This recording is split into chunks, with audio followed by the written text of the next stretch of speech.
नमस्कार मित्रांनो, मुलींना 100% मोफत शिक्षण मिळण्याचा घोषणा ही आपल्या राज्य सरकारने केली होती, परंतु त्याचा जी.आर. हा आला नव्हता।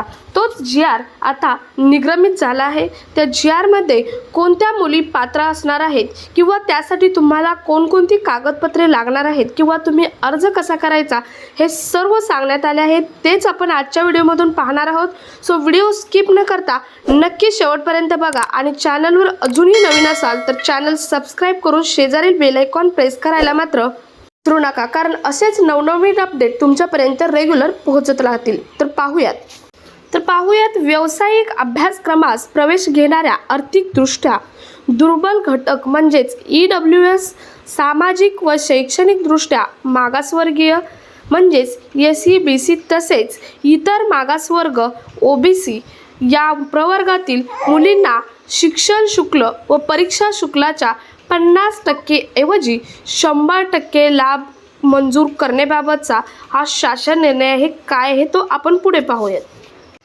त्याआधी नक्की कोणाला हे शिक्षण मोफत मिळणार आहे ते पाहूयात। तर व्यावसायिक अभ्यासक्रमास प्रवेश घेणाऱ्या आर्थिकदृष्ट्या दुर्बल घटक म्हणजे जे उच्च शिक्षणासाठी प्रवेश घेणार आहे त्यामध्ये दुर्बल घटक जे आहेत किंवा सामाजिक व शैक्षणिकदृष्ट्या मागासवर्गीय घटक जे आहेत किंवा मागासवर्ग म्हणजे OBC मधील जे घटक आहेत या प्रवर्गातील मुलींना शिक्षण शुल्क व परीक्षा शुल्काच्या 50% ऐवजी 100% आता लाभ हा मंजूर करण्याबाबतचा हा जी.आर. आहे, हा तुम्हाला समजला असेल। नक्की त्यांनी यामध्ये काय सांगितले ते पाहूयात।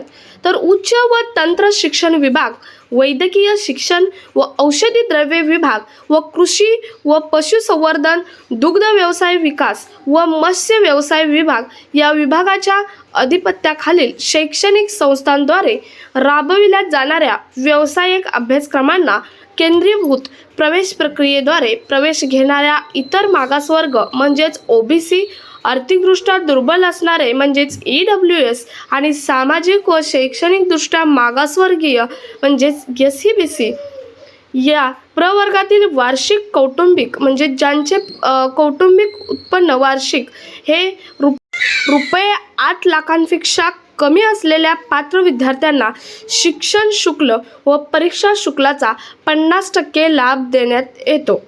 हे पहिली अट होती। तर त्यानंतर व्यावसायिक शिक्षणामध्ये मुलींचे प्रमाण हे 36% इतके मर्यादित आहे आपल्या राज्यात आणि यामध्ये नवीन शैक्षणिक धोरणानुसार NEP व्यावसायिक म्हणजेच शिक्षणातील मुलींचे प्रमाण वाढवण्याच्या दृष्टीने व मुलांना समप्रमाणात शिक्षणाच्या व्यापक संधी प्राप्त व्हाव्या तसेच महिला सक्षमीकरणांतर्गत आर्थिक पाठबळाभावी व्यावसायिक अभ्यासक्रमांचे शिक्षण घेण्यापासून ज्या मुली वंचित राहू नयेत त्यांच्यासाठी ही बाब खूप महत्त्वाची आहे।